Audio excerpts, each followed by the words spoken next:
বৌমা শাশুড়ির এই ঝগড়ার প্রধান কারণ হচ্ছে জেনারেশন গ্যাপ, ঠিক কিনা? শাশুড়ি এক জেনারেশনের আর বৌমা আরেক জেনারেশনের। শাশুড়ি ভাবে একরকম, বৌমা ভাবে আরেক রকম। শাশুড়ি চায় বউর উপর খবরদারি করতে, বউ চায় শাশুড়ির উপর খবরদারি করতে। এই ডমিনেটিং এর কারণে কিলাকিলি আছে না নাই?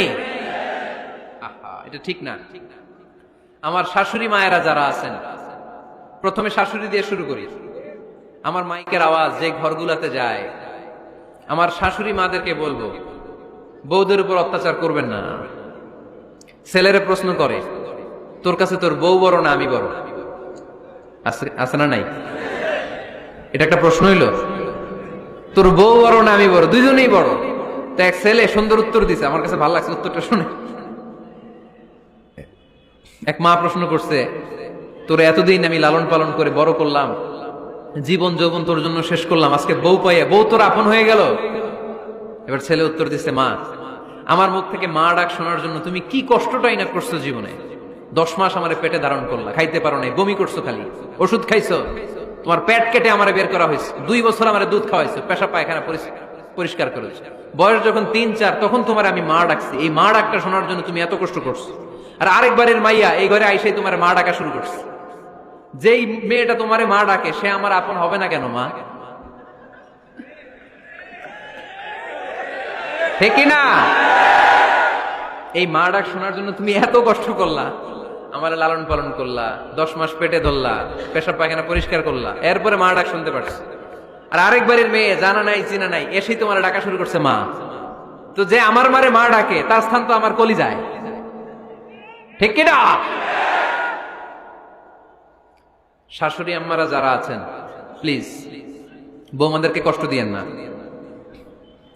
অনেক শাশুড়ি আছে পান থেকে চুন খসলে রেগে যায়, পদে পদে স্ত্রীর ভুল ধরে, বউয়ের ভুল ধরে, আছে না নাই? এটা করবেন না। সে তো নতুন, আপনার অনেক এক্সপিরিয়েন্স হতে তার সময় লাগবে। তাকে সময় দিন, তাকে ভালোবাসুন, ঠিক কিনা? না বুঝে সামান্যতে বৌমারে বদদোয়া দেয়, এরকম আছে না নাই? কিন্তু বুঝতে চায় না, বৌমারে যদি বদদোয়া দেয় তাহলে তার নিজ ছেলের পরিবারের ক্ষতি, পেটে ধরা যে ছেলে, ছেলের পরিবারের কিন্তু ক্ষতি, তার আপন নাতি নাতনিদেরই ক্ষতি। আওয়াজ করে বলেন ঠিক কিনা? বৌমাকে বদদোয়া দিয়েন না। বৌমাকে নিজের মেয়ের মতো দেখবেন। সমাধান আমি দিচ্ছি। কেমন দেখতে হবে? নিজের মেয়ের মতো। নিজের মেয়ে সকালে ঘুম থেকে ওঠে 11টা, ওইটা সমস্যা নাই। বৌমা কেন উঠলো না, ওইখানেই ঝামেলা, আছে না নাই? মেহেরবানি করে আপনার বৌমাকে আপনার নিজের মেয়ের মতো দেখেন। নিজের মেয়েরে যেমনি আদর করেন তাকেও অমনি আদর করেন। আপনার বৌমারে যদি আপনি কষ্ট দেন, মনে রাখবেন আপনার নিজের মেয়েটাও আরেকবারের বউ হয়ে কয়েকদিন পরে যাবে।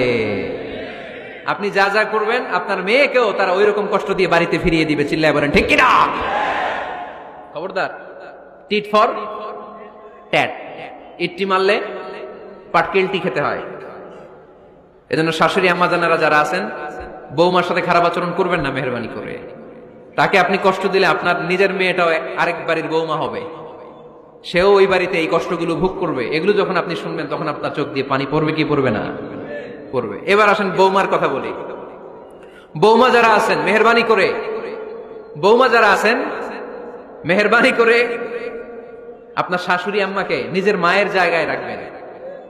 আপনার বাড়ি ছেড়ে নতুন বাড়িতে আসছেন, তো এটাই তো আপনার বাড়ি। আপনার মা রেখে দিয়ে নতুন মা পাইছেন, এটাই তো আপনার মা। তো ওনাকে মায়ের জায়গায় বসাতে আপনার সমস্যাটা কোথায়? বৌমারা খেয়াল রাখবেন, আপনি আপনার শাশুড়ির সাথে যে আচরণটা করতেছেন, আপনার শেষ বয়সে আপনার ছেলের বিয়ে দেওয়ার পরে যে বৌমাটা আসবে ওই আচরণই আপনাকে ফিরিয়ে দিবে। The nature has its own return. প্রকৃতির একটা মাইর আছে, এটা শেষ মাইর, এটা শেষ খেলা। প্রকৃতির খেলা বড় খেলা। আপনি আপনার শাশুড়ির সাথে যে আচরণ করবেন, আপনার শেষ বয়সে আপনি একদিন শাশুড়ি হবেন, এটা মাথায় রাখবেন। ওই আচরণই আপনি ফিরে পাবেন। আওয়াজ করে বলতে হবে ঠিক কিনা? এজন্য 9 নম্বর পয়েন্টস হচ্ছে মিউচুয়াল রেসপেক্ট। সবাই যেন সবাইকে ভালোবাসি। দোষ ছাড়া মানুষ নাই, সবার দোষ আছে। আমরা যেন একে অন্যের দোষ না খুঁজি। বৌমারা, আপনাদের কানে যদি আমার মাইকের আওয়াজ যায়, অল্প কিছু টেকনিক অবলম্বন করলে আপনি আপনার শাশুড়ির মন জয় করতে পারবেন। শাশুড়িরা আসলে বেশি কিছু চায় না, আগের জামানার মানুষ তো, এদেরকে ওইভাবে হাত করতে হবে। মাঝে মাঝে একটু শাশুড়ির মাথায় তেল দিয়ে দেন, চুলে তেল দিয়ে দিবেন আর কি, মাঝে মাঝে চুল আশ্রয় দিবেন। এগুলো কিন্তু খুব পছন্দ করে শাশুড়িরা। ওনার প্রেশারটা একটু মেপে দিবেন, ডায়াবেটিক্সের ওষুধটা খাইলো কিনা সময় মতো খোঁজ নেবেন, কি পছন্দ করে খেতে একটু রান্না করে দিবেন। যেই বক্তার ওয়াজ শুনতে পছন্দ করে ওই বক্তার ওয়াজগুলো ডাউনলোড করে শাশুড়ি আম্মাকে দিবেন, ইসলামী বই দিবেন। দেখবেন বয়স্ক নারীরা মাহফিল যেতে খুব পছন্দ করে, ওয়াজ শুনতে খুব পছন্দ করে, নবীদের কাহিনীগুলো শুনতে পছন্দ করে। বসায় বসায় একটু কাহিনীগুলো শোনাবেন। বাইরে বেরোলে জিজ্ঞেস করেন, আম্মা আপনার কিছু লাগবে কিনা। আরেকটা টিপস আছে, চুল যখন আশ্রাবেন আর শাশুড়ির মাথায় যখন তেল দিয়ে দিবেন, তখন অতীতের কথা জিজ্ঞেস করেন। দেখবেন অতীতের স্মৃতিতে হারিয়ে গিয়েছে আপনার শাশুড়ি। কি জিজ্ঞেস করবেন জানেন? জিজ্ঞেস করবেন, আম্মা জান মুক্তিযুদ্ধের সময় আপনার বয়স কত ছিল? ওই সময় মুক্তিযুদ্ধের সময় আপনাদের এলাকায় কি কি হয়েছিল মা? আরেকটা প্রশ্ন করবেন, মা বিয়ের সময় আপনি কেমন ছিলেন?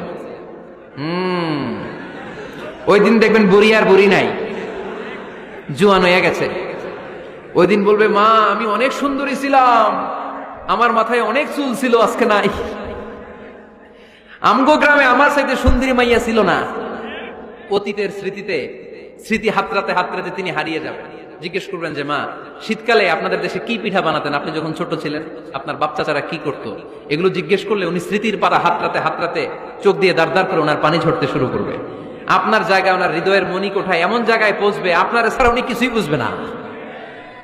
বৌমারা এই অল্প কিছু টিপস অবলম্বন করে আপনারা আপনাদের শাশুড়ির মনকে জয় করতে পারেন। শাশুড়ি বৌমার দ্বন্দ্ব আমরা চাই না। আমরা চাই শাশুড়ি বৌমাকে নিজের মেয়ের মতো জানো, আর বৌমা শাশুড়িকে আপন মায়ের মতো ভালোবাসো, ঠিক কিনা? এই মিউচুয়াল রেসপেক্টই পারে শাশুড়ি বৌমার দ্বন্দ্বকে দূর করতে আর ঘরটারে শান্তি টুকরা বানাতে। আওয়াজ করে বলেন ঠিক কিনা? কয়টা গেল? আর আছে কয়টা? দোয়া করবেন একে অপরের জন্য। দোয়া সাইয়েদনা ইব্রাহিম ফ্যামিলির জন্য দোয়া করতেন, রব্বি জাআলনি মুকিমাস সালাতি ওয়া মিন যুররিয়াতি রব্বানা ওয়া তাকাব্বাল দুআ।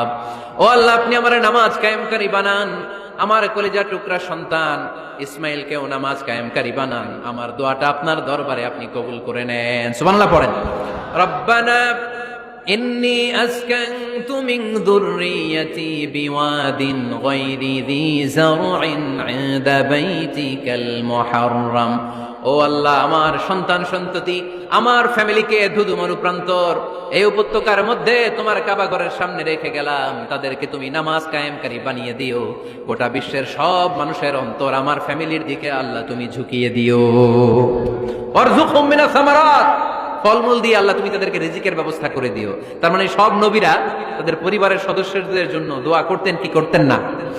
আবার কোরআন আমাদেরকে শিখালো, রব্বানা হাব লানা মিন আজওয়াজিনা ওয়া মিন যুররিয়াতিনা কুররাতা আ'য়ুন ওয়াজআলনা লিল মুত্তাকিনা ইমামা। ও আল্লাহ এমন নেককার সন্তান এমন নেককার স্ত্রী আপনি আমাকে দান করেন যাদের দিকে তাকালে আমার চোখ দুইটা ঠান্ডা হয়ে যায়। চক্ষু শীতলকারী স্ত্রী দেন। বিয়ে যাদের হয় নাই ইয়াং ছেলেরা এই দোয়াটা করবা। বিয়ের জন্য দোয়ার দরকার আছে না নাই? প্রতিদিন এই দোয়া করবা, আল্লাহ এমন স্ত্রী দেন, এমন জীবন সঙ্গিনী আপনি আমাকে দেন, এমন লাইফ পার্টনার দেন যার দিকে তাকালে আমার চোখ জুড়িয়ে যায়। এমন সন্তান আল্লাহ আপনি আমার ফ্যামিলিতে দেন যাদের দিকে তাকালে আমার চোখ দুইটা ঠান্ডা হয়ে যায়। নেককার সন্তান নেককার স্ত্রী আল্লাহর কাছে দোয়া করে চেয়ে নিতে হয়। তাহলে ফ্যামিলি মেম্বার একে অপরের জন্য দোয়ার দরকার আছে না নাই? বাবা দোয়া করবে ছেলের জন্য, ছেলে করবে বাবার জন্য, মা দোয়া করবে মেয়ের জন্য, মেয়ে করবে মায়ের জন্য, ভাই করবে বোনের জন্য, বোন করবে ভাইয়ের জন্য। দোয়ার দরকার আছে না নাই? দোয়া করবেন সবাই সবার জন্য। এই যে কোরআনের বঙ্গানুবাদ পাওয়া যায় না এখন, কথা বলেন। স্মার্টফোন আছে কার কার দেখি? হ্যাঁ, কারা কারা স্মার্ট দেখি? হাজার হাজার স্মার্ট, মাশাআল্লাহ। এই স্মার্টফোনের ভেতরে আল কোরআন নামে বাংলায় কোরআনের একটা অ্যাপস পাওয়া যায়।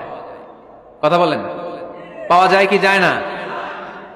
আজকে থেকে এই অ্যাপসটা ডাউনলোড করে প্রতিদিন 1 আয়াত 2 আয়াত 3 আয়াত করে পড়া শুরু করে দেন।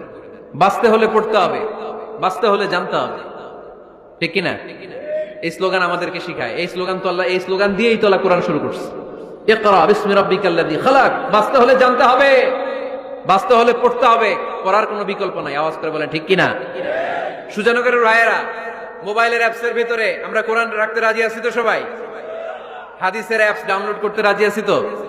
বাস রাজি আছি, ডাউনলোড করে রাখা দেবো, আর কেউ পড়বো না নাকি? হ্যাঁ, প্রতিদিন একটা আয়াত হলেও যেন আমরা পড়ি। আল্লাহ যা বলা দরকার সব বলে দিয়ে গেছে, নতুন করে আর কিছু বলবে না। আমরা যেন পড়াশোনা করি, আমরা যেন একটা পাঠাগার বানাই। আবারও কখনো আসার সুযোগ হলে আমি জিজ্ঞেস করবো, যদি আমার মনে থাকে যে আপনাদের পাঠাগার আছে কার কার ঘরে, সেদিন সবার হাত তুলতে হবে। এমনি পারা যাবে তো? আল্লাহ তুমি তৌফিক দাও।